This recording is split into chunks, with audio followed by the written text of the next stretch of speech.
All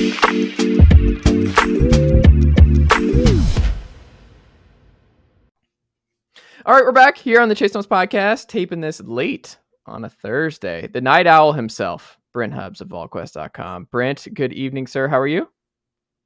I'm doing great. Hope you're doing well, Chase. Good to see you again, my friend. Hope things are good. Things are good. You know what's interesting? In the Volquest Mailbag podcast, and folks should go check that out over on Volquest, they don't ask like the questions like, is Brent Hubbs a night owl, a morning owl? All they want is Tennessee this, Tennessee that. None of them are ever personal questions about, is Brent Hubbs a dog guy or is he a cat guy? Which one are you? I feel like you don't have either. Oh, Am I no, wrong? my kids got me. My kids got me. So we have a cat that we adopted. My wife brought a kitten home that she found abandoned on the side of a road or at a work deal. And then my kids years ago talked me into taking in 2 rescue dogs. One's no longer with us, Batman and Robin. Batman's left us, but we still have Robin running around. So we have 2 cats and a dog. And I hope the cat doesn't make an appearance on this podcast because one of them's been known to sneak around from time to time, but hopefully nobody will pop up in the middle of this thing. So unfortunately, I'm both. Now, if it were just my call, no, there would be neither. See, that's the thing. Is like if it's your call, you just don't strike me as the type. I'm out. Yeah, I'm out if it's my call. There you go, Brent. There is some Tennessee stuff that I wanted to pick your brain about. First, which Vol do you think who had the best spring? Given what you like, who do you think had the best spring given what you thought of them before spring ball? So in terms of the jump of let's say January, February, about where you thought a player was, and then you saw what they looked like come spring. Who do you think had the biggest jump? I think the biggest surprise to me, not necessarily jump from a talent standpoint or improvement, but the biggest surprise to me is where Kamal Hadden is right now.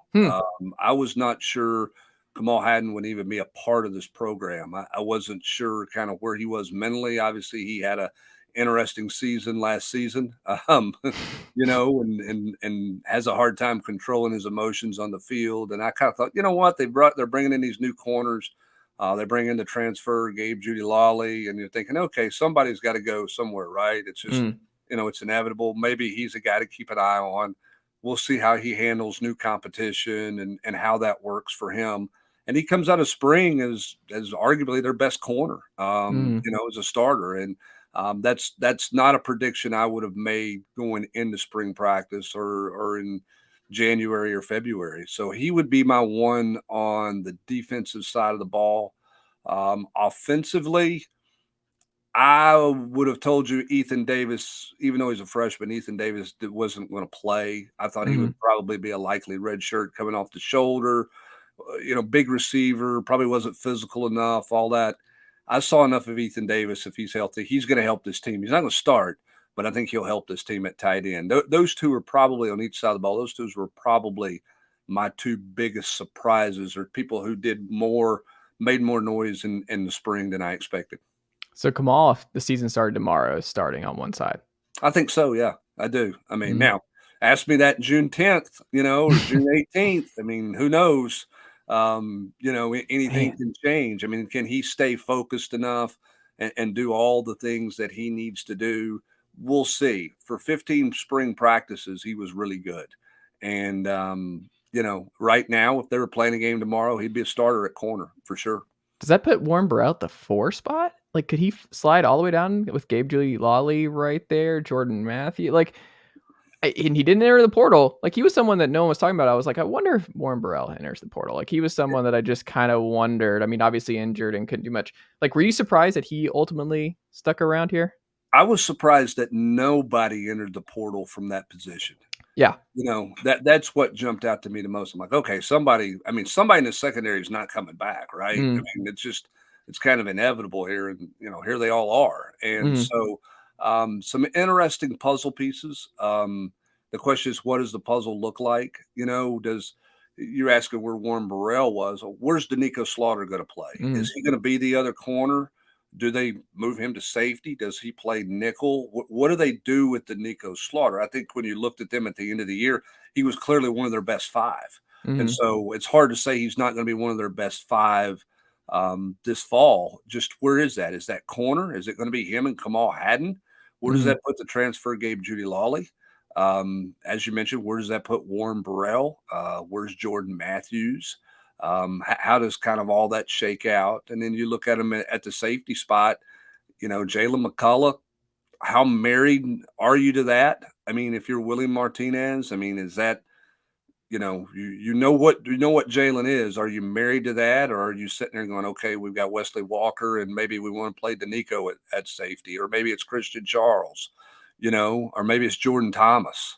Then you look at the nickel spot. All right, Tamari McDonald's back. He had a solid year, but is he your best guy there? Could Nico play there? He played there as a freshman and against South Carolina. So they've just got a lot more pieces. You're just not sure what kind of puzzle that's going to be when it's all said and done. And I think that's outside of obviously the offensive tackle position, I think the biggest question mark for this team in fall camp is going to be, what does that puzzle look like in the back end? Yeah, and I wonder too, because it seems like when the positions are settled come the portal time, that's when the odd man out situation pops up. And I wonder if the situation with the corners was just that, like, they came through spring, they're like, this is completely open for everybody come summertime. So it's like, why dip out now? Because no one's really established that, like, I'm not going to play this fall. Like, it's very much up in the air for so many dudes. I wonder if that's the reason no one ended up in the portal. Yeah, I mean, when I didn't even mention Brandon Turnage. Yeah. He's on this team if he can stay healthy. I think it's a couple things. One, I think exactly what you're saying, Chase. I don't think anybody feels like, hey, that guy's got something on lockdown. Okay, Kamal had a great 15 days. Can he have a great 15 weeks? It's a big question mark. We'll see what that looks like. Where's Slaughter play? Where's your best five? All that question mark, it kind of pops up into there. And then you've got an open competition that everybody feels like they've got a shot. And then I think the other thing too, when you look at the overall number of transfers, the guys who left the program or leaving the program, not a lot of guys are looking to flee. I mean, I think this is a fun program to be a part of.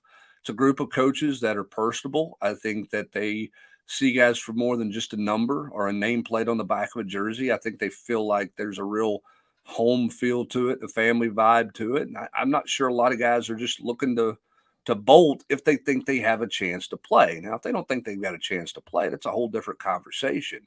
But clearly, some of those guys in the back end still feel like they got an opportunity to win a job. That's why nobody left. Which, again, if you're going to ask me back in January, where are they going to have defections at? Where are guys going to enter the portal? Somebody in that secondary is leaving at some point at the end of spring. And we just didn't see it happen, which surprises me. I thought it'd be a running back, to be honest. I thought one of the running backs would still find their way. Like Jaylen had that offseason where it's amazing, just tweets now. You just never know what tweets might mean. And then everyone just assumes, oh, he got taken care of. It's like, you don't know that. We don't know what happened here. Everyone just runs wild with any kind of tweet. And then if things get resolved, it's like, oh, clearly that's why it got resolved, or clearly that's why it did not get resolved.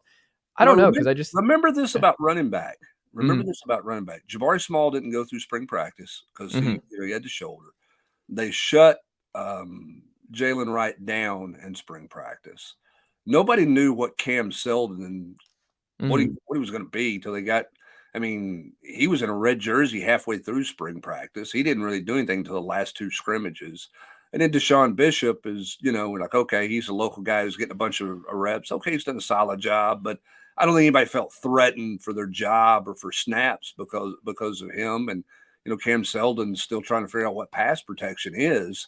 So I don't think any of those guys at the running back position felt threatened for opportunities. I mean, Dylan Sampson does like, hey, I'm the lead dog in spring practice here. I'm getting my chance to shine. So I don't think any of them felt like, all right, somebody's taking my job right now. And so I think that part of it is a little bit different as well. But you look about it. Here's the other thing too, is the SEC, and this is the interesting part of the transfer portal, the SEC rule that says if you're going to transfer from one SEC school to another, you got to be in the portal in February.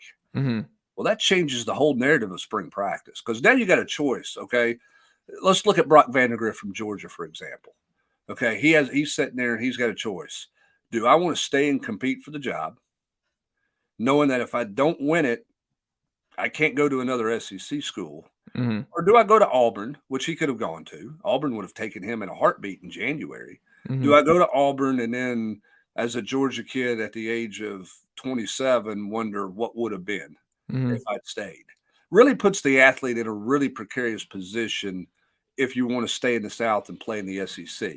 Because then you got to make a decision. Do I stay and compete, knowing that if I lose the job, I've lost the conference if I leave, or I'm going to have to stick it out and wait and see and earn my spot? Or do I leave and go to greener pastures and wonder about what would have happened if I stayed at the school that I originally wanted to play for? That because of that league rule, and I'm not saying it's a bad rule because it saves some cherry picking from one school to another in spring practice, but because of that rule, I think that slows some of the SEC transfer stuff down. That's why you haven't seen a ton of guys from the league, I don't think, go into the portal and after spring practices are over. There've been some, but there hasn't been a mass exodus in this conference. Because you're probably losing money. Like if you're leaving the SEC and you're going down, like the NIL money, like it's just you're costing yourself some money there, some opportunity. The Georgia thing is funny to me because did you watch Brock Vandagriff on with Aaron Murray, his podcast a couple weeks ago? Yeah, I saw bits and pieces of it. He doesn't. I just think anyone who's trying to replicate in Tennessee fans who are kind of flustered about Taven Jackson moving on after a year. And it's like the opportunity was right there. If Joe Milton goes on, it's like, well, it's a little bit different. Like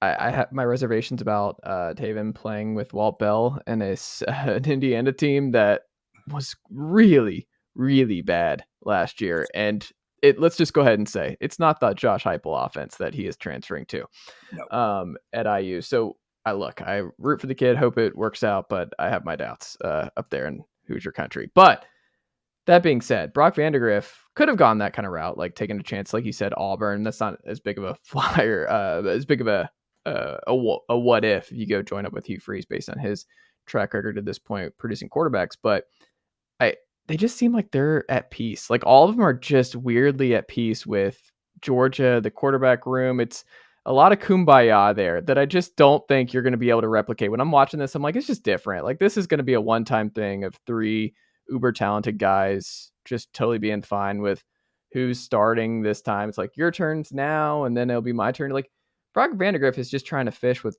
Mike Bobo for a weekend. Like that's what I got out of that, where he's good. He's in no rush. He's fine. He's when it happens, it happens. But that man is just as happy fishing and working and just working with some of the best in Athens, and we'll see what happens. It's just different. It is, and I think you have too. You've got some kids on that roster that are lifelong Georgia fans. Yeah, like they grew up and the dream was to play for Georgia. And I just don't think that some of those guys are like, I don't want to have any regrets by giving up on the dream. Yeah. And as a result of that, that they're sticking it out. Georgia's a fascinating study. Kirby Smart's done a great job there, and I know that's not what this podcast is about, but I'm still baffled by the fact that all those Georgia kids were convinced that nobody picked him to be any good last year. Who picked the Dogs to be good last year? Did you see that coming? Everybody's like, well, they picked us to 7. Nobody picked you to win 7 games. Mm-hmm. Nobody said you weren't going to the playoffs. Nobody said you weren't going to win the league. Mm-hmm. I mean, you were picked all that, but somehow Kirby Smart gets all those guys in a room, and by the time they get to the end of fall camp and they go to their first game, they're convinced that everybody in the world thinks they're a 4-7 football team or something. And it's like, mm-hmm. How do you take their phones? Do you strip them of every piece of electronic device so they can't read all the all the predictions that they're going to be, back in the playoffs and a chance to win again? I mean, I give Kirby Smart credit. I mean, he kept that team really, really hungry and ready to play. We'll see if he can pull it off again. But I think it's pretty remarkable that he convinced all those guys how bad they were and how bad the national people thought they were going to be, which is the furthest thing from the truth. The biggest summer for Tennessee is going to be who? Who do you have right now circled that you're like, they need this player to have a humongous summer leading into fall camp? I think it's got to be one of those tackles on the right side, Gerald Mincey, J.J. Crawford. Now, it's hard for a tackle necessarily to have a great summer because you're not in pads, but somebody's got to be all in and say, hey, I'm a right tackle, and I'm totally comfortable with being the right tackle. Darnell Wright's willingness to do that, a year ago changed the complexion of that football team. Mm-hmm. Because they put somebody over there and he was plenty talented, and he was sacrificing by moving from left to right to make sure that they were getting their best five on the field, and he thrived. Which guy's going to do? Is there a guy who's going to do that this year? Is that Mincey? Is that Crawford? Neither one of those guys are Darnell Wright, but does one guy really embrace being a right tackle and run with that job? Do all the little things they need to do to get their footwork down and embrace that part. I know Darnell Wright's had a conversation with all of them about, hey, it's not a bad thing. It's not going to kill you by being labeled a right tackle as opposed to a left tackle. Just go ball. And so who does that? I think is question number one.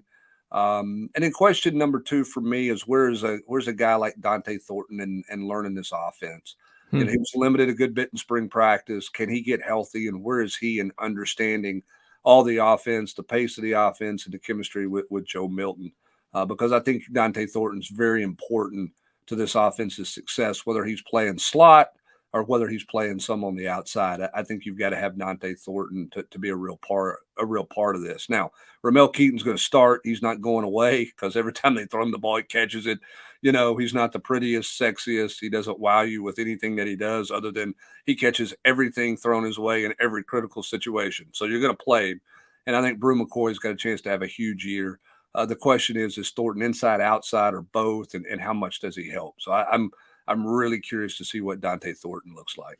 Well, it kind of speaks to what you were saying about Squirrel, right? Where Squirrel we'll see if he can, like, if you want to conserve Squirrel in the slot, then you're going to need to rotate him and Dante Thornton, maybe. I just have a hard time seeing Squirrel playing, 70 snaps a game for 12 weeks. I mean, and look, he's tough as nails. He's a hard-nosed, tough kid, but he's also 170 pounds. 170, you can be the toughest guy in the world. You're still 170 pounds. So how does he physically hold up in a grind situation where you're talking about, all year long getting pounded on? We'll see. I mean, I think that slot position is always going to put up huge numbers. I think Squirrel plays very different than Jaylen. As a result of that, he's probably going to get hit more than Jaylen, because if you're playing him in the slot, you're going to play more like Bayless Jones, right? He's he's jitterbug in the phone booth. He's hard to catch in the phone booth, right? But sometimes you get caught in the phone booth and you get popped.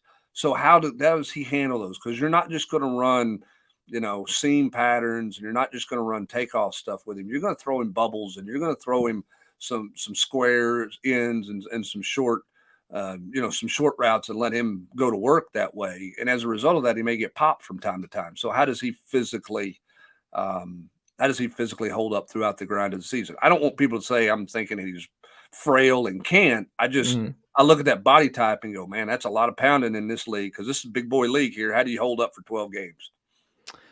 What's the biggest thing you've heard from recruits this cycle that differs from last year's cycle? Identity on defense. They know what they want to do defensively. They understand it. They see what Tennessee's doing defensively. So a linebacker understands how he would be used. Defensive linemen understand the way that they want to play vertical up the field, all of that. And then Austin's talked about this on multiple Volquest podcasts. I mean, there's a cool factor with Tennessee. Scoring points is cool, right? They look cool. They're aggressive. They throw it. They score. They wear different uniforms. They mix things up. There's a light show. I mean, there's a cool factor, and you're not cool if you don't win, right? I mean, there's not a lot of cool guys in school that don't have a girl on their arm, right? I mean, it's one of those deals where, what's your cool factor? And right now, Tennessee's a cool school, and as a result, they have more high-profile guys listening to them and coming to campus to see it. You still got to close, and we'll see what happens there, but they got a bit of a cool it factor going with them right now. And then biggest thing defensively is, I think, is what they want to be. And clearly offensively, what they are.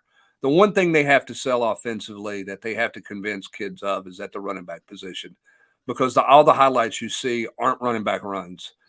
Hey, the receiver's 20 yards wide open. Hey, they've thrown another long touchdown pass. Hey, this receiver's got 1,000 yards. Hey, this, they don't show and talk a lot about the runs. They actually run it more than they throw it in this offense. And I've had more running backs go, yeah, I didn't know that till I sat down and really started talking to them, and they explained it to me, because the perception of this offense is that it's pass, pass, pass all the time.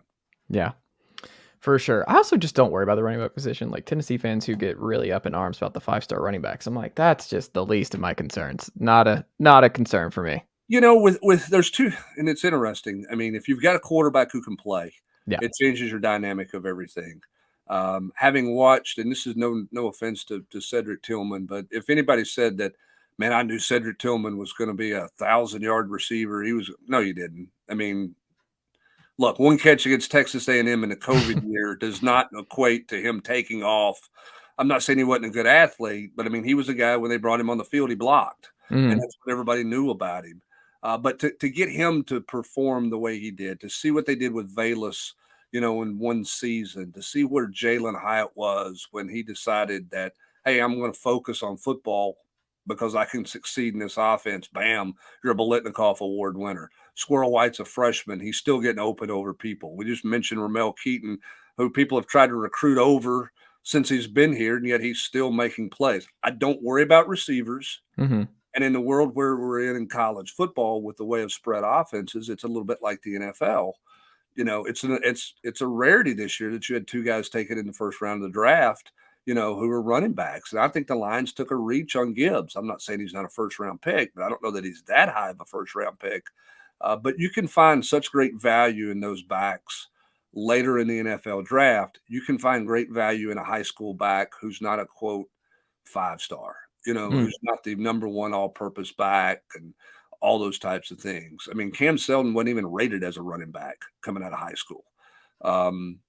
So I'm with you. I don't think – look, it's about quarterback and offensive line. If you got that, then you're going to be able to find – and this offense is going to get people open. If you can protect the quarterback long enough, and if you spread them out the way they're spreading them out, there's always going to be some run lanes there. That's why Josh Heupel's always been able to run the football. You just sold me on the under for Tennessee this year with that last little bit. As long as you got a good offensive line that you trust and a quarterback that you trust, then you're good to go. Brent, I think you just pushed me back on the under right now, the 9.5. Well, we'll see what this offense. I mean, look, Cooper Mays has got to stay healthy. Put him in bubble wrap till you get to game one. He doesn't have to do anything. He knows what he's doing. You've got to get somebody ready behind him just in case there's an ankle sprain or something goofy that happens. They're going to miss Jerome Carvin more than anybody thinks, just because of the snaps and the durability. So what do you find there? And then the other question is, how do you help yourself with those tackles? How do you help them out? Is it do you leave a back in for pass protection, or is that back now the safety valve that you can dump it out to? And so your compromise for a free blitzer off the edge is you got a swing pass to the running back.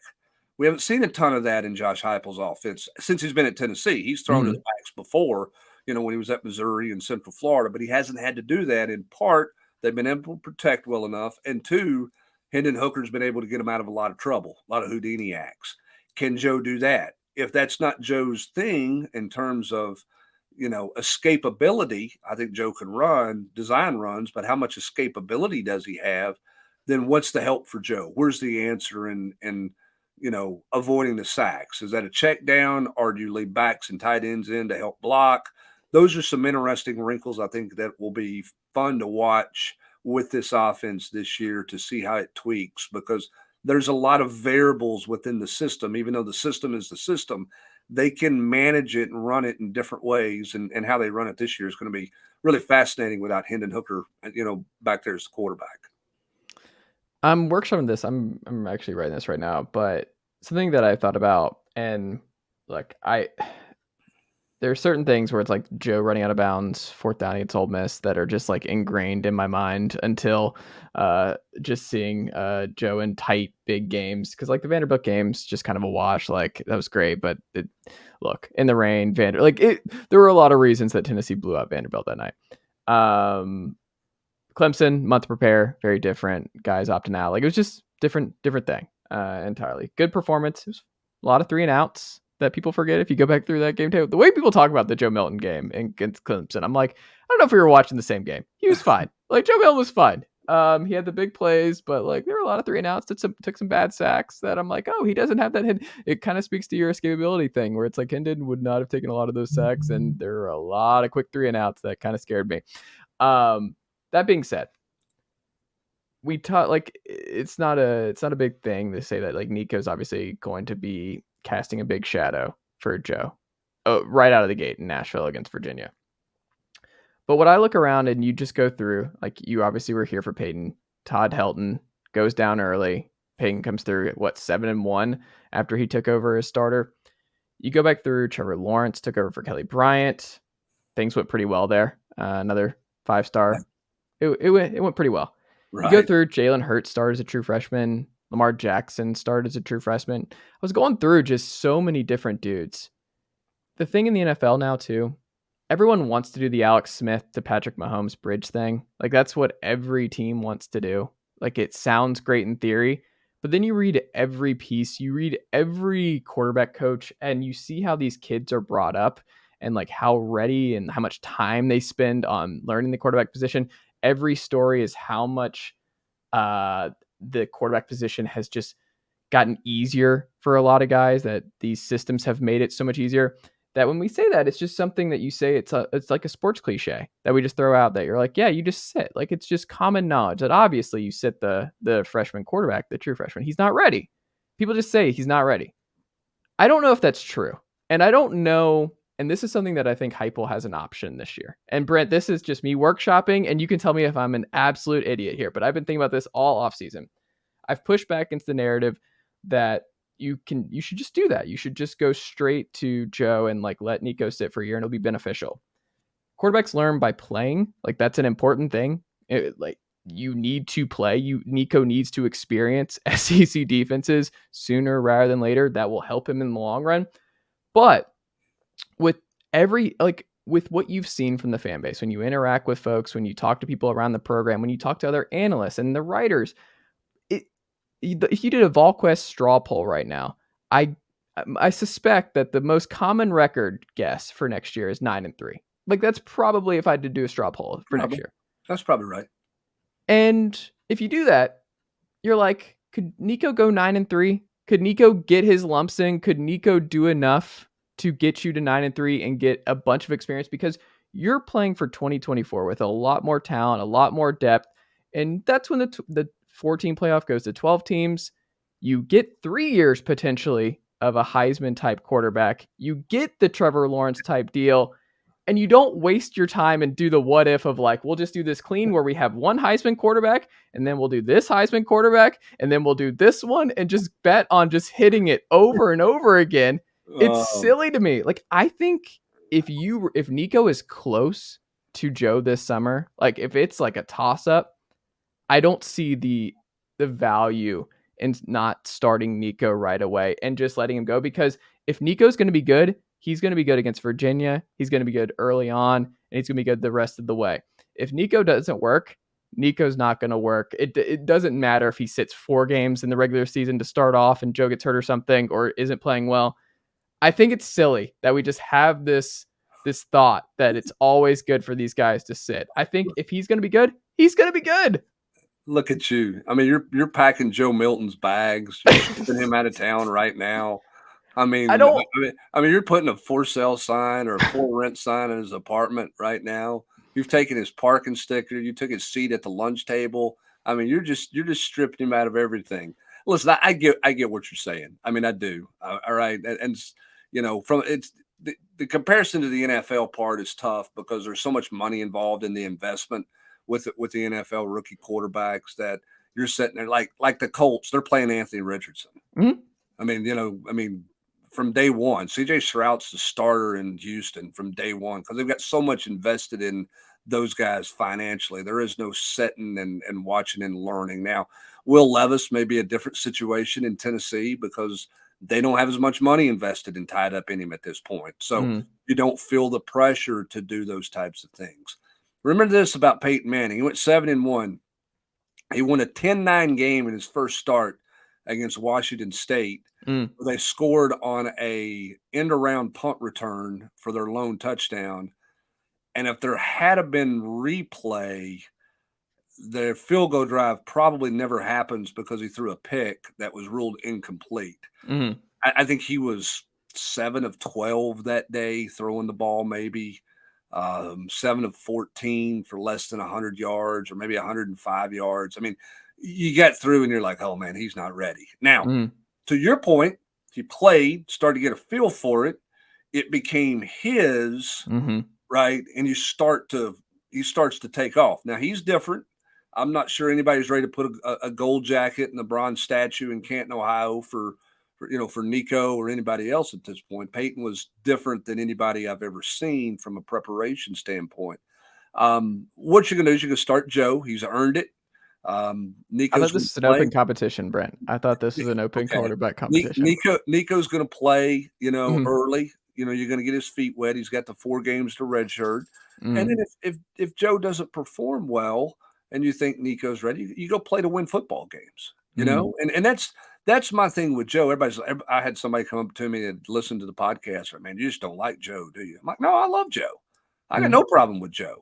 Well, you're pretty hard on him. No, I'm not. What I'm saying is with Joe is Joe's still got to show it week in, week out. And I'm with you. I'm not taking anything away from the Clemson performance, okay? The MVP of that game for Tennessee was Aaron Beasley. It should have been Aaron Beasley and not Joe Milton. But to Joe Milton's credit, he didn't overthrow Ramel Keaton. He didn't overthrow Squirrel White on the 2 deep balls, which what have we said, since the first time we saw Joe Milton play in the game form is like, oh geez, he can't hit the deep ball. He made those throws. Credit to him.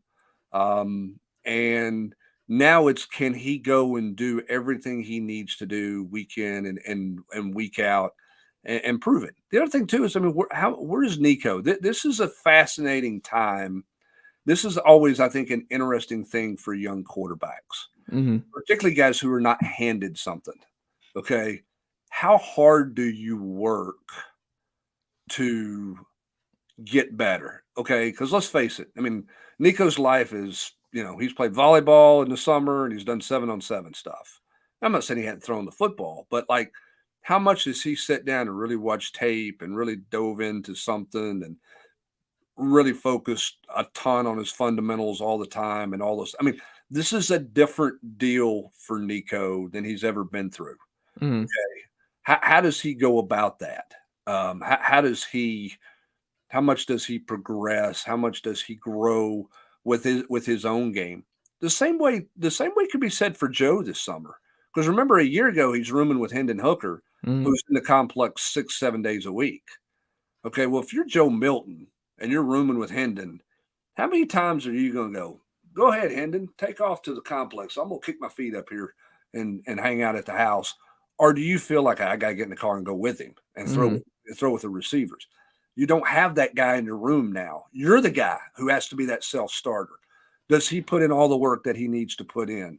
So we'll see. Again, Joe's going to start in Nashville, and we'll see how he plays. If he doesn't play well enough, then yeah, you're going to play to win the game if you think Nico's ready to play. The question is, do you think Nico's ready?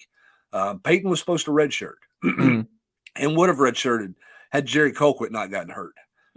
That's the part that a lot of people meant. They're like, oh, he replaced Todd Helton. Well, Todd was he was a bridge gap guy. Todd was just supposed to be the guy who handles mop-up duty, and then Jerry tore his ACL in the 7th play at UCLA, and it changed everything. Peyton was not supposed to play in Pasadena, California. That was not the plan. The plan was for him, and back then you couldn't play in 4 games and still redshirt. The plan was for him to redshirt. That whole season got wrecked due to injury. And then obviously we know what it brought about for the next 3 years. It was pretty good. He's pretty good. He's right there. So we'll see. We'll see where Nico's at, how much Nico works this summer and where he puts himself in fall camp. He had moments in the spring that were really good. He had moments where he was a freshman. When he gets on the field, he'll have moments where it's pretty good, and he'll have moments where he's a freshman. Everybody forgets Hendon Hooker's leading Tennessee for a potential game tying or game leading score against Pittsburgh, and complete misread and throws to the safety in the middle of the field for an interception, because he was still learning the offense, and he made a huge jump between year 1 and year 2, and he got better throughout his first year in the system. So there's growing pains. There's going to be growing pains for both of them, and we'll see how it plays itself out. I know Josh Heupel. He's going to win.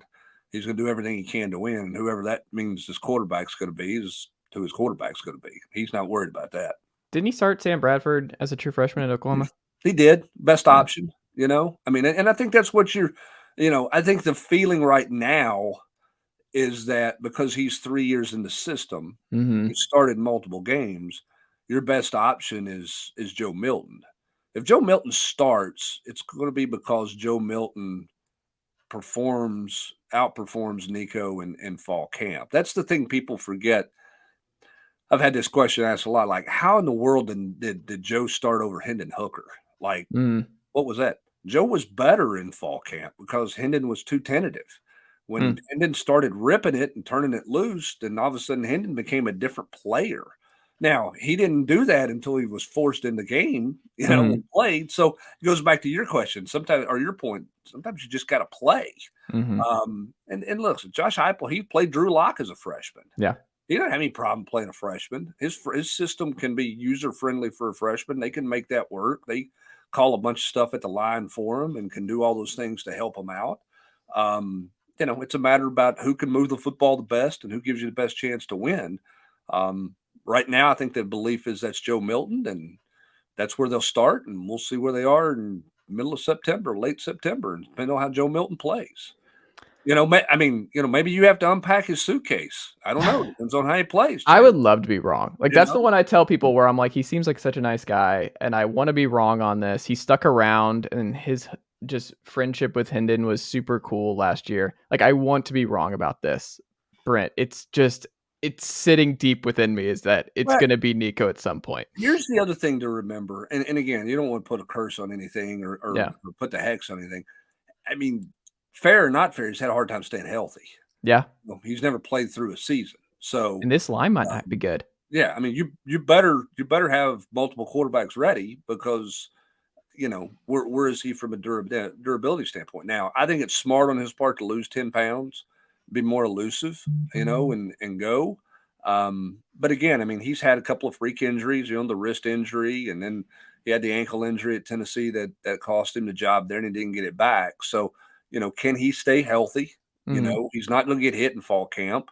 How does he handle getting popped and those types of things? And you better have a guy ready if you're going to run the quarterback some, because you just never know, when you're going to get a guy banged up a little bit. The one thing they had with Hendon was the durability factor. I'm still baffled. Maybe the toughest performance, and they didn't win the game. Now they scared him heading into the fourth quarter, but I'm still surprised he played at Alabama that first year he was here. So we lost the 4 teeth, right? Well, it's the game before where he got rocked. I thought he lost a bunch of teeth in the Alabama game. He did, but he also the game before in the against Ole Miss, he got hit, got popped really hard. Remember, Joe's in the game at the end because it looks like he's hurt his shoulder. Yeah. And I mean, not only did he play, but like he gutted through practice. I mean, he did more the first part of the week than anybody anticipated. And not only did he play at Alabama, he took licks. It's like his offensive line wasn't real good. But here was Tennessee with a chance, late in the second half and then late in the third quarter to make that game really interesting. That got away from them, because he threw a pick and they couldn't get a stop on defense. But coming out of that Ole Miss loss, I thought, okay, we're back to Joe Milton, who just ran out of bounds, and because Hendon Hooker's going to be out for a while. Hendon's tough. Super, super tough. I mean, he didn't get hurt. He didn't hurt his knee because, he got popped. That was just a freak open field thing. But, I mean, he's tough. He took a lot of big shots and bounced right back up, the whole time he was here. So we'll see how the quarterbacks hold up this year. Last Tennessee thing, we'll get out of here. If the Vols don't land one of Jayden, Matthews, and Wingo, would fans be in the right to be kind of nervous about where Tennessee is at in terms of just elite recruiting? No, I don't. Okay. I don't think so. I mean, remember you got the NIL stuff factoring in there. Ryan Wingo, that'll be an interesting recruitment all the way through. His brother Ronnie Wingo Jr., who played at played at Arkansas, Had a really bizarre recruitment, and not in a bad way, not like he was like shady or anything, but like he was kind of all over the map with schools. And this school was leading, and then this school was out, and this school who was out is now leading. He was just kind of all over the place. And I think you're seeing a little bit of that with Ryan, right? It's been Tennessee, all this talk about Tennessee. Now you're hearing about other schools, kind of what's going on there. We'll see what the NIL factor is, with that. JJ Harrell, who they have committed, that's gonna. I've always look. I mean, he lives a stone's throw from Oxford, Mississippi. If anybody thinks Ole Miss is going away in that recruitment, they're crazy. They're just not going to go away, and so Tennessee will have to go to the finish line with that one. I think Mike Matthews is elite from down in Parkview, Georgia. That's where I went to high school. You're going to have to beat out. Nice school, by the way. I've been to Thank Parkview you. High School. Home of the Jungle. Jeff Francoeur. A lot of great athletes coming through. Yeah, I had a lot of great athletes. Matt Olson, first baseman. Yeah. A lot of good people came out of Parkview, right? Yeah. What's the mascot? The Panthers. The Panthers, right? Orange. Guns, orange, and they've leaned in way. I literally have the helmet right here, like the orange Battle and of blue. Orange and blue, yeah. Yeah. But they used to just be orange and white, and they've really leaned into the blue, and I can't stand it. Like the blue pants with the orange, like the uniforms are terrible. I've told the coaches. Was that to get away from the Clemson vibe? Maybe, but they have an orange checkerboard, like in the end zone. They have the Tennessee checkerboard, and they have like the Clemson paw print. So they're just they got a lot going on there. They do have a lot going on there. They Tennessee recruited the previous staff recruited a running back from there. So another Chase, right? Who went to Miami. I don't. Yeah, he did go to Miami. I don't remember his name, but anyway, he was. I went by that school. I digress there. I think Mike Matthews is another one of those really good athletes to come out of there. They'll have. He can go anywhere in the country. Georgia's calling, Alabama's calling, Tennessee. I think Tennessee's done a good job with him, but that's going to be a hard get, right? I mean, Parkview. I mean, probably not a lot of Tennessee orange rolling through there. There's probably a few fans. I'm doing what I can. I have the coach's number. I know. You're probably not swinging Mike Matthews. Maybe you are. Maybe I'm not giving you enough credit. You are going to. I don't know if I'm allowed to do that. Joe Milton out of town. So well, hold on. I'm not giving you enough credit for your. I'm going to get ripped for that take.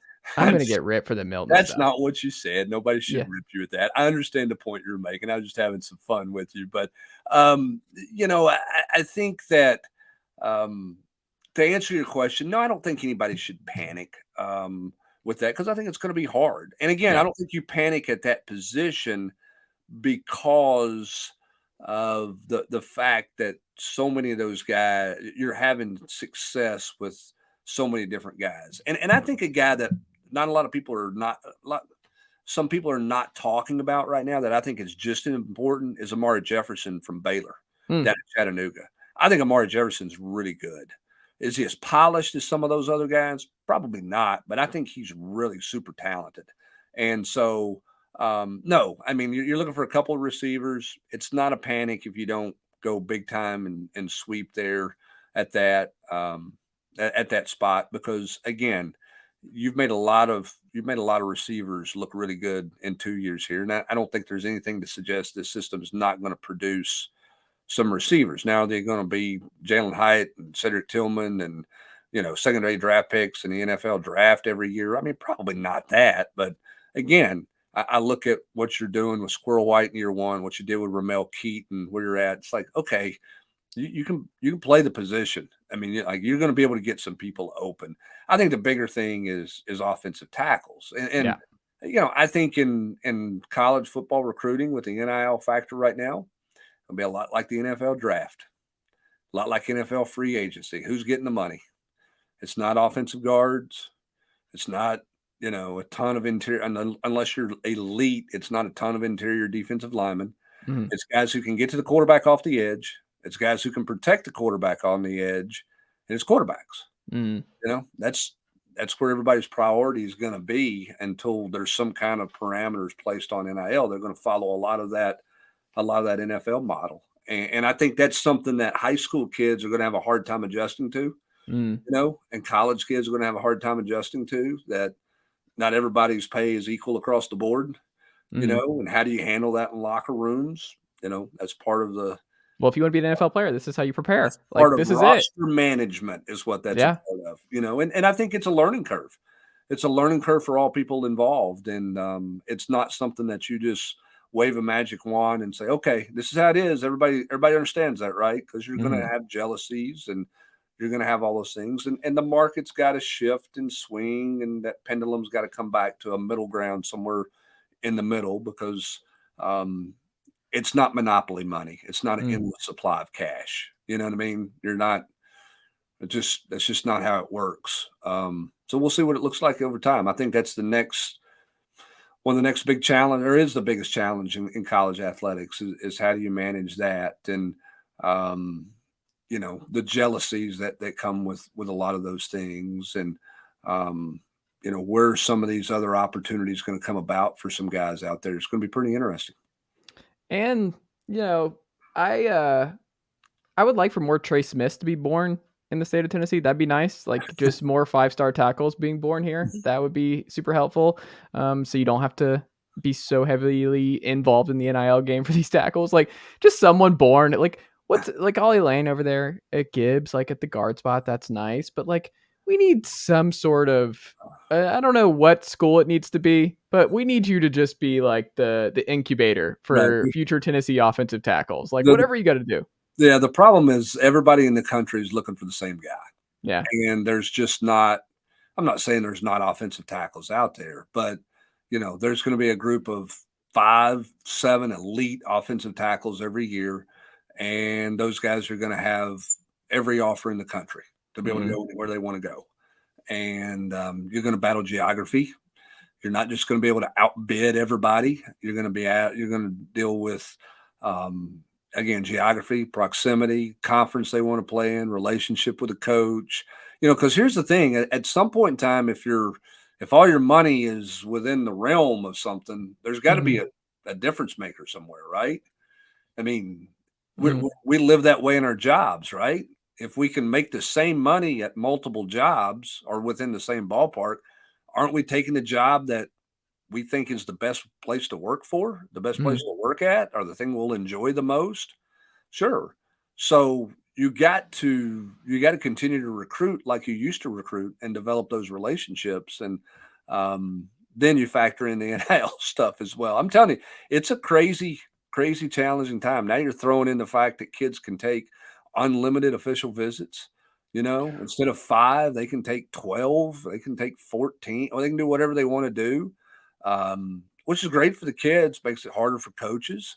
Because you're sitting there trying to schedule, okay, we want to be the last visit, the last of his 5. Oh, well, he can take 10 more if he wants to. Um, so it's not an easy time. Now, look, they're all getting paid a lot of money, so let's don't feel too sorry for all these coaches out there, right? But they got a lot of challenges in front of them, and roster management is at the top of that challenge list right now. You know what I'm going to ask you as we wrap up here? Sure. Right. What? What's up with the Gibbs football stadium? How are we looking on May 11th? Where's the construction at the moment? Here is it's amazing what happens when a contractor gets fined every day. I mean, Oh. it's amazing what they can get done. So, Gibbs High School played home soccer games this spring. Mm-hmm. They had home track meet. Okay. And on Thursday, May the 11th, as we record this in the evening time, earlier this evening, they had their spring game scrimmage against the Grizzlies from Granger County. Uh-huh. And there were fans on both sides of the field in the new stadium. So when they went back to the construction company and said, okay, you got 2 things. One, you can be fired, Mm. okay, and you're done. Or what's your plan? Well, we can get it done by X date. Well, you're going to get fined a set dollar figure every day until that date. Until if you hit the deadline, you got to pay a fine up until that deadline. If you're over that deadline, then we'll readjust your fine, but you're going to get it done. And magically, they just got a whole heck of a lot of stuff done in a hurry. It was pretty remarkable. I mean, it's amazing what happens when money talks that way. So I was really happy for the soccer kids that Mm. they had gone through a COVID year. They had lost the previous spring last year. They were in jeopardy of losing a senior was in jeopardy of losing 3 years at home in a home game. And so I'm happy for those kids that they did not lose 3 years of their high school career playing on a home field. They got to play their senior year there. And it was a learning experience for a lot of people in project management. I can promise you that. So, but it's complete. I drove by there tonight, going to my daughter's concert. There's a couple of small dumpsters that have not been removed yet, but all the wrought iron fencing is up, and everything looks like it's supposed to. It's concrete. The grass on the sides is up, and it looks like a football field. The football stadium is supposed to look. So they're going to be playing home games. They're back. Play home games. They're back. They're back. I guess I'll go watch one and see what it looks like. They flipped it to the other side. The home fans are not going to be in the sun. I never missed the sun as much as I did last year. We were all excited because, hey, they're going to take the home crowd out of the sun. And then when you're traveling all over East Tennessee to play a home football game, you're like, you know what? I got no problem putting my hand up here for the first quarter and a half of a game to watch my kid play in the sunshine. I'd love for that to happen. But, hey, it makes us all tougher. Going through a little adversity made that team a lot of fun last year. And as bad as the gnashing of the teeth were, thankfully they got it finished. So we don't have that topic anymore. I can't tweet out about, real life-size Lego game playing that was being done over there where you put stuff together and took it apart and put it back together and demolished it and built it again. There's nothing left for them to build. Everything's done at this point. We'll find you something, Brent. You're saying I could find something to complain about? Is that what you're suggesting? I think there might be something. I think we can figure something out, Brent. There's always going to be something you can always find something to complain about, but we're not going to complain. We're, like I said, we're looking forward to seeing what this Tennessee football team gets done this summer, what they look like this fall. And, I hope week one. I hope everybody enjoyed last year. Yeah. If you're old enough, and you should, most people are, to go through, what you've gone through the last decade and a half, should be a greater appreciation for having some success. I think in the 90s, a lot of us would just assume because there were so many games that you went out there and you're like, okay, you're 3 touchdowns better than them because the league wasn't as good. It wasn't as challenging. It was all about one game in a season, and you didn't appreciate what you were accomplishing along the way. I'm not sure in baseball last year, as much euphoria as there was, I'm not sure how much appreciation there really was for what that team accomplished last year, even though they didn't get to, the College World Series. So as I get a little older and get a little more reflective in life, you appreciate seeing good. And last year was a whole lot of fun. I think this year is going to be fun. It'll just be a different team.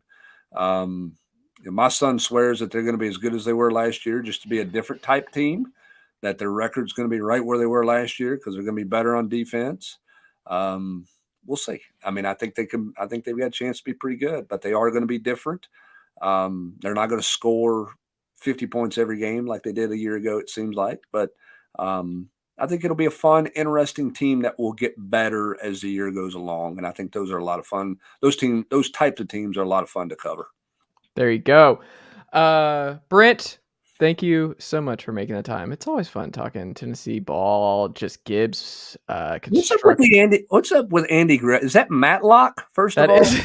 That is Matlock. What are you doing with a Matlock poster? So it's funny you say that. I had a buddy who literally just texted me the other day and was like, he sent me the Matlock theme and he was like, I hate that I have, this was just stuck in my head. And I know it was you that it was stuck in my head because I could do the whole da, da, da. He's an Atlanta trial lawyer in the 80s, as you. I'm fully aware. It was my favorite show. I watched it on WGN a bunch growing up. When I was sick home from school, I was watching Matlock, and Andy Griffith was before me, and that was my dad, his all-time favorite show. So that's more of him. So I got this, and it's this really cool, metal, just really, really cool type find that I found. You don't do Andy Griffith? It's fine. I'm just more of a Matlock guy. It's fine. What do you mean it's fine? It's fine? It's fine. That's the best you got? It's fine? That's not good. It doesn't age as well as Matlock. You know what Matlock's doing? You know what Ben's doing? Ben is out here putting murderers away every single day. in Atlanta, Georgia. Do you know what they're doing in Mayberry? Not a thing. They aren't solving any crimes. They aren't on top of their game. It was an original Seinfeld. It was a show about nothing. Yeah. Matlock's a show about something. It's a show about Ben Matlock. You're not a Seinfeld guy? Oh, I love Seinfeld. What, you should love Mayberry, right? They're both kind of. I didn't say I hated it. I just said it wasn't. All right, so here's my other question. Are you watching some Angela Lansbury Murder She Wrote on the Hallmark Part 2 channel? Were you a double feature Matlock Murder She Wrote guy? Love Murder She Wrote. No. Love Murder She Wrote. That was my grandmother's favorite show. Watched that a lot when I was there. Definitely Matlock was more, but I will tell you, my wife, she's made fun of me. Like, and you mentioned Hallmark. I think I've seen every Aurora Teagarden movie, the Hallmark movies. Do you know what I'm talking about? The detective, Aurora Teagarden, the library detective. I walk out of the room. My wife lives on that channel. But does she do Aurora Teagarden? I walk out of the. I don't know. I walk out of the room when that stuff is on, man. It's so good. Like, I have a lot going on every day, Brent. I get to turn all my worries. Are you watching all the Christmas movies in July? Is that what you're doing? No, I'm not that guy, but I will say, you know what? We're the two high school sweethearts who hadn't seen each other in 15 years come back and fall in love in front of a Christmas tree. No, that's not me. But I will say, I don't know if you'll like this. I'm a Christmas tree all year round kind of guy. It's not a Christmas. At that point, it's just a pine tree. No, it's not. Just a spruce tree. It's got lights. Have you ever just turned off when you're kind of going through it and you're just like kind of stressed and you're like, let's turn the lights down, watch some TV, and turn the Christmas tree back on with the colored lights and everything, and you just. Do you have a Christmas tree up right now? Yeah. Chase, this take is a lot worse than your Joe Milton take. You're going to take a lot more ribbing for this. You're probably going to edit this part out. Let's move on to some more manly things. Who is that underneath Mayberry next to Peyton Manning? Is that Doc Rivers? Okay, Doc Rivers. I started to say that's not Spud. It's too small for Spud. No, Doc Rivers, Atlanta Hawk Doc Rivers. And then I got like this huge Atlanta Braves World Series. Oh, you're a Doc guy, not a Neek guy? Not a Dominique guy? Neek's okay. I was more of a Doc guy.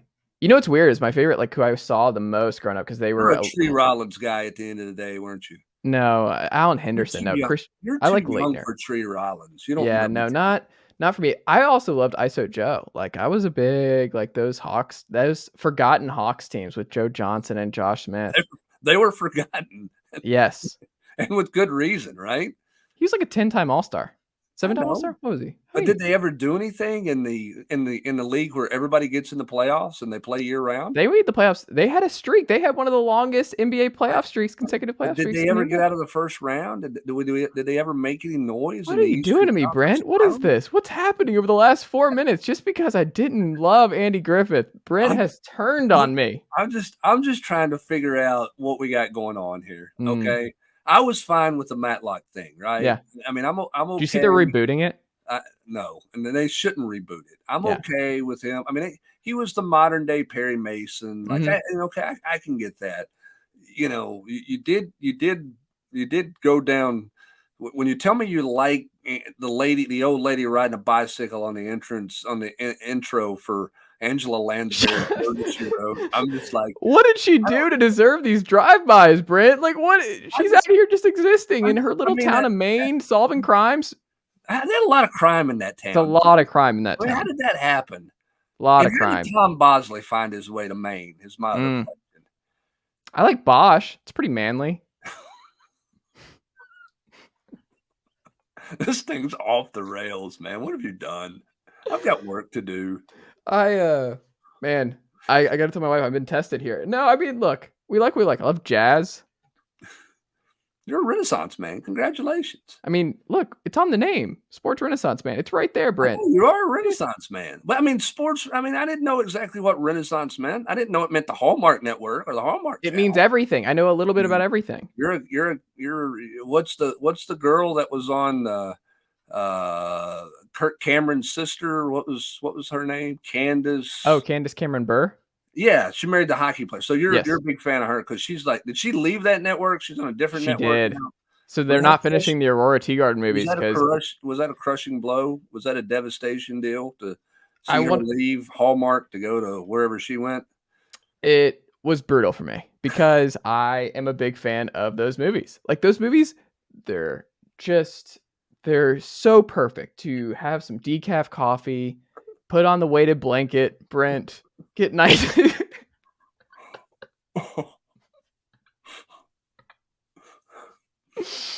Get nice and cozy. You've got the monogrammed Hallmark blanket on your couch. There's nothing wrong with that. With some warm chamomile tea or something. Love chamomile tea. This is chamomile tea in here right now. Love some chamomile tea. I'm going to get some sleep tea right after this. And it's like a mixture of... You need some. I'm just telling you right now. I'm just saying. I mean... Look, man. I don't know if you can tell here. Not a lot of calluses on these hands. Not really my game. Here's my thing. I love it. Here's my favorite thing. You be you. Mm-hmm. All right, Chase. You be you. And if you need a good evening marathon of Murder She Wrote, yes, lock, you roll with it. You be you. Go for it. And if I'm like feeling a little insecure, then I'm just gonna pop on some Bosch and be like, yeah, let's go Bosch. L.A. crime, L.A. noir, tough. Because when people think Chase Thomas, they think tough, burly, gritty. Yeah, same way with me, right? I don't know. You're doing the farm thing. I think you get a pass. I think people think that you would have an idiot. I'm just not very smart.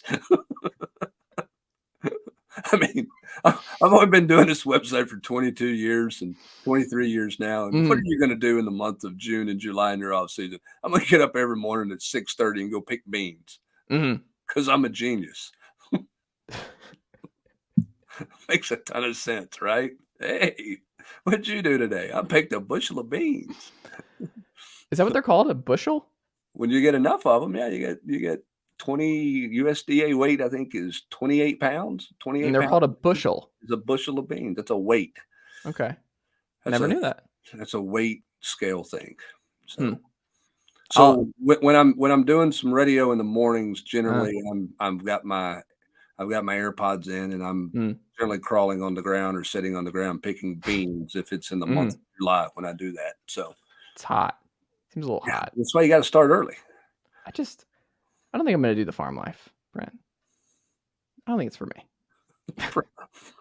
We don't serve a lot of chamomile tea on the farm.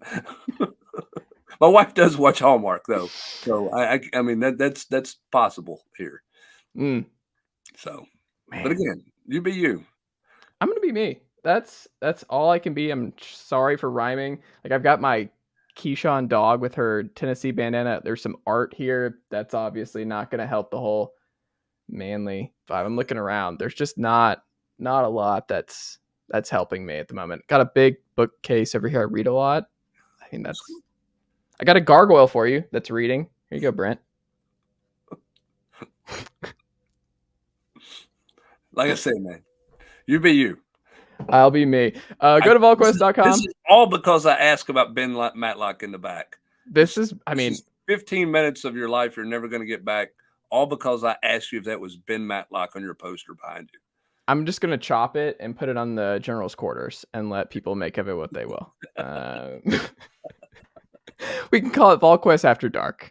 And yeah, okay. I think I'm not sure. At least you got a Major League Baseball blanket there. Or what is that on your chair? You got covered up. Oh yeah, no, I got the whole Major League Baseball, all 30 teams right there. But at least that's not your Hallmark. I'd rather be watching my Hallmark movie blanket. Blanket. Aurora Teagarden, she's undefeated in solving crimes. Undefeated, Brent. Not many can say that. Just like all those Christmas movies always end up with the couple getting together, right? That's true. You're a sucker for happy endings. That's very clear, Chase. You're a sucker. Thank you. I'm a married man. I love my wife. I love a happy ending. I love a good happy ending. It's great stuff. Well, Christmas trees and snow in July. That's all for you, my friend. Yeah, I'm going to go turn on my Christmas tree just for you after this. Brent Hubbs, thank you as always. And I hope to talk to you again soon. Well done, nephew. Chase Thomas Podcast. Hell yeah.